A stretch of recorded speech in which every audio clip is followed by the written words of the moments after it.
musica, questo è tutto qua al Teatro della Luna, ricordiamo benissimo, grazie davvero. Noi siamo felicissimi perché devo dire la verità, poi in un periodo come questo, avere l'opportunità di raccontare una favola fa bene al cuore. Noi siamo felici, finalmente una favola, un po' di bontà, un po' di cose belle.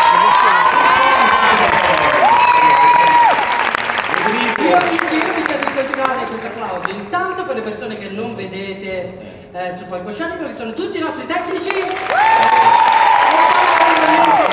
fanno a casa, le compagnie dell'arancia, tutti i responsabili, grazie, che sono stasera anche la nostra creata, Facilian Bruce,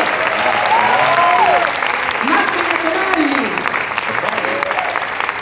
Beh, insomma, allora, siccome nevica, si è propinquato in là Stefano Dorazio. Grazie. Oggi stiamo bene, Sì, sì. Stasera è stata meravigliosa, mi sono divertito tantissimo. Si vede che ci si vuole bene davvero. Allora, io devo dire la verità, sono felicissimo di aver posato questa meravigliosa Cenerentola. Guardate quanto è bella, posso presentarla.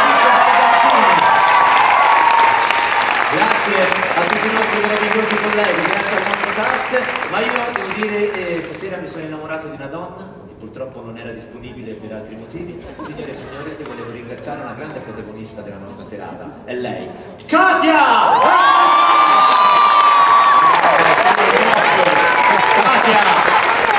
Katia! Vieni a prendere la mia amico, vieni a prendere.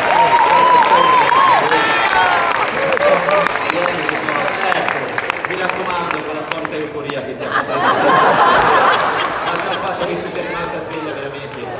Grazie, una grande approvazione.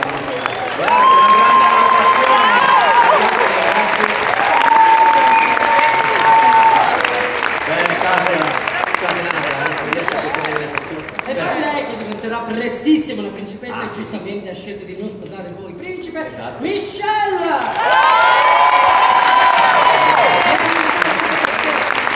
Grazie Michelle, bravissima,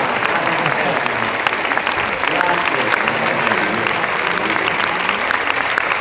Signore, bambine, ragazzi e ragazze, grazie infinite, vi auguriamo tanto ottimismo e ricordatevi, le favole succedono davvero e come ultimo favore, se davvero vi siete divertiti, fatecelo sentire! Grazie!